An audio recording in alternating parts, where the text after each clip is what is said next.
하나님의 말씀 함께 보시겠습니다. 하나님의 말씀은 에스겔서 46장 1절에서 15절까지의 말씀입니다. 에스겔서 46장 1절에서 15절까지의 말씀입니다. 제가 가지고 있는 성경으로 구약 1225면입니다. 에스겔서 46장 1절에서 15절까지 말씀인데요. 오늘은 1절부터 10절까지 말씀 저 한 절 여러분들 한 절 번갈아 교독하시고 마지막 10절 같이 읽도록 하겠습니다. 제가 먼저 읽겠습니다. 주 여호와께서 이같이 말씀하셨느니라. 안뜰 동쪽을 향한 문은 일하는 엿새 동안에는 닫되 안식일에는 열며 초하루에도 열고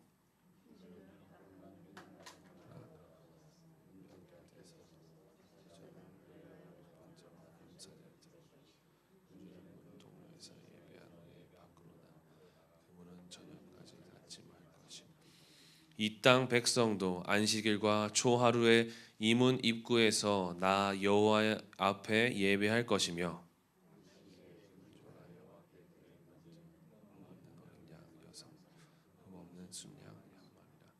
그 소재는 순양 하나에는 밀가루 한 에바요 모든 어린 양에는 그 힘대로 할 것이며 밀가루 한 에바에는 기름 한 흰씩이니라.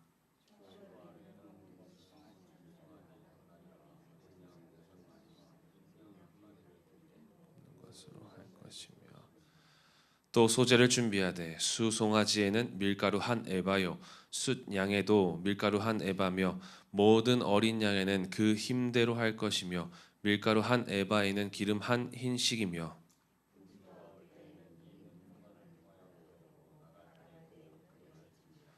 그러나 모든 정한 절기에 이 땅 백성이 나 여호와 앞에 나올 때에는 북문으로 들어와서 경배하는 자는 남문으로 나가고 남문으로 들어오는 자는 북문으로 나갈지라. 들어온 문으로 도로 나가지 말고 그 몸이 앞으로 향한 대로 나갈지며 군주가 무리 가운데에 있어서 그들이 들어올 때에 들어오고 그들이 나갈 때에 나갈지니라. 아멘. 오늘도 이 아침에 주님 앞에 나와 예배하는 모든 분들을 진심으로 환영하고 축복합니다. 오늘은 에스겔 46장 1절에서 15절 말씀을 가지고 예배는 이라는 제목으로 함께 말씀을 나누겠습니다. 그런 말을 많이 합니다. 예배는 형식이 중요한 게 아니라 마음이 중요한 것이다. 이 말씀, 이 말이 일정 부분은 맞죠. 그런데 우리는 예배 요소들과 형식에 담긴 하나님의 뜻도 우리는 발견할 수 있어야 합니다. 예배 요소에는 무엇이 있을까요? 크게 세 가지가 있죠. 하나님의 주재권을 인정하는 찬양이 있고요. 하나님의 통치권을 인정하는 말씀이 있고요. 하나님의 소유권을 인정하는 내 헌신이 있습니다. 이 세 가지 중요한 요소를 우리는 예배 가운데 놓치지 말아야 합니다. 그럼 어떤 형식들이 있을까요? 이 중요한 세 가지 요소를 뒷받침하는 예를 들어 특송도 있고요. 말씀 봉독도 있고 교도문 낭독도 있고 신앙 고백 등등이 있습니다. 그런데 이러한 예배 형식들을 우리는 너무나 잘 지킵니다. 그런데 이 잘 지켜서 오는 문제들이 있죠. 형식을 잘 지키려다 보니 정작 중요한 것을 놓칠 때가 있습니다. 그렇다면 우리는 어떻게 예배해야 할까요? 형식과 함께 우리가 놓치지 말아야 할 중요한 것은 무엇이 있을까요? 오늘 본문을 통하여서 우리 함께 살펴보도록 하겠습니다. 본문에 하나님은 안식일과 월상 예배 규례에 대해서 말씀해 주고 계십니다. 1절 말씀에 보면 이렇게 기록되어 있습니다. 주 여호와께서 이같이 말씀하셨느니라. 안뜰 동쪽을 향한 문은 일하는 엿새 동안에는 닫되 안식일에는 열며 초하루에도 열고. 이 새 성전의 안뜰 동쪽 문은 일하는 여섯 동안에는 닫아 놓아라. 그리고 안식일과 매월 첫날이 되면은 활짝 열어라 라고 말씀합니다. 이 문은 하나님께서 성전으로 들어오신 거룩한 문이며 하나님의 백성이 구별된 시간에 하나님을 만나러 들어가는 은혜의 통로임을 우리들에게 말씀해주고 있습니다. 이 문이 말해주는 진정한 의미가 무엇일까요? 그것은 바로 우리의 예배가 하나님의 임재가 있는 예배가 되어야 하는 것을 말씀해주고 있습니다. 오래 신앙생활 할수록 예배의 형식은 잘 지키지만 정작 중요한 이 마음의 문이 닫혀 있을 때가 너무나 많죠. 하나님을 만나러 오는 그 안식일, 매월 초하루에 우리는 우리의 마음의 문을 활짝 열고 하나님의 임재를 환영하고 하나님의 임재를 누려야 하는데 그 마음의 문이 닫혀 있습니다. 하나님은 열려있는 내 입술을 통해, 열려있는 내 마음을 통해, 열려있는 내 귀를 통해 말씀하시고 임재하시는데 나는 내 문을 굳게 닫고 형식만 남은 예배를 드릴 때가 많다라는 것입니다. 우리가 드리는 예배가 닫힌 문을 열듯이 우리의 마음의 문을 활짝 열어 하나님의 은혜를 사모하고 하나님을 기대하는, 하나님의 임재를 초청하는 그러한 예배가 되어야 될 줄 믿습니다. 그러면서 하나님께서는 오늘 본문 이어서 8절부터 12절 말씀에 이 예배의 질서에 대해서, 형식에 대해서 지금 다시 한번 말씀해 줍니다. 북문으로 들어오는 자는 경배하고 반드시 남문으로 나가야 되고 남문으로 들어온 자는 북문으로 나가야 되고 왕은 백성 가운데에 있어서 그들이 들어올 때 함께 들어오고 나갈 때 함께 나가야 되고 왕이 자원제를 드릴 때는 동문을 열고 제사는 마친 후 왕이 나가면 문을 닫아야 했었습니다. 이것은 예배의 처음부터 끝까지 하나님께서 세밀하게 정해놓으신 섬세한 질서입니다. 하나님은 스케일의 하나님이시면서 디테일의 하나님이십니다. 크신 하나님이시면서 섬세한 정말 작은 부분까지도 신경 쓰시는 하나님이시죠.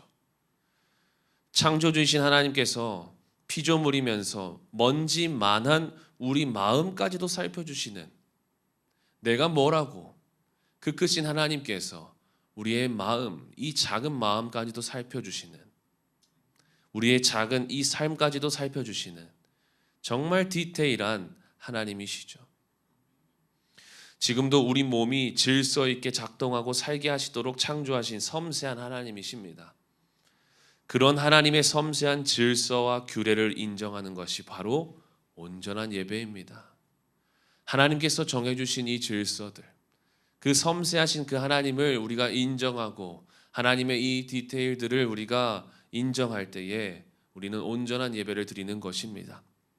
예를 들어 예배 시간에 늦는 것, 예배에 집중하지 못하는 것, 축도 전에 나가는 것, 모든 것이 사소하지만 우리가 지켜지지 않는 정말 작은 문제들이죠. 그러나 여러분, 예배의 질서를 지키는 것도 하나님을 경외하는 것임을 믿으시길 바랍니다. 질서를 지켜 예배하는 모두가 되기를 축복합니다. 그리고 오늘의 말씀의 결론입니다. 오늘 본문은 우리에게 마지막으로 예배는 삶으로 이어져야 한다라고 우리들에게 말씀해주고 있습니다. 본문 13절 말씀입니다. 아침마다 1년 되고 흠없는 어린 양 한 마리를 번제를 갖추어 나 여호와께 드리고. 하나님은 어떤 한 날에 예배하는 것뿐만 아니라 매일 드려야 할 제사에 대해서 말씀해 주고 계십니다. 13절 14절에 아침마다, 14절에 영원한 규례, 15절에 항상이라는 단어를 쓰시면서 계속 지속되어야 하는 이 예배에 대해서 강조하십니다. 즉 하나님이 원하시는 예배는 일회적인 예배가 아니라 삶의 예배인 것이죠. 우리 교회 주보 맨 밑에도 동일하게 쓰여 있죠. 공동 예배의 끝은 매일 예배의 시작입니다. 우리가 함께 모이는 그런 예배를 통하여서 우리는 매일의 예배가 지속되어야 하는 것입니다. 저는 저 여러분 모두가 매일 하나님의 은혜를 누리는 예배자, 하나님의 섬세한 디테일한 질서까지도 인정할 수 있는 온전한 예배자 되기를 소망합니다. 주일 예배, 주일 말씀처럼 예배를 통해 참된 안식을 누리시고 다시 일어남을 또한 없애는 것보다 새롭게 하심을 경험하는 그런 예배자 우리 모두가 되어지기를 예수님의 이름으로 간절히 축복합니다. 기도하겠습니다. 하나님, 오늘 이 아침에도 우리가 드려야 할 예배에 대해서 다시 한번 점검하게 하심에 감사드립니다. 하나님, 우리는 형식을 중요하게 여기며 놓쳤던 많은 부분들이 있음을 보게 되어집니다. 형식과 함께 우리의 마음의 문을 활짝 열고 하나님을 초청할 수 있도록 주님, 우리의 마음의 문을 날마다 예배 가운데 열어주시고 또한 하나님께서 정해놓은 그 질서에 순종하며 디테일하게 우리의 삶까지도 감찰하시고 인도하시는 그 하나님을 우리가 순수하게 인정하여 하나님을 경외하는 온전한 예배자가 되게 하여 주시옵소서.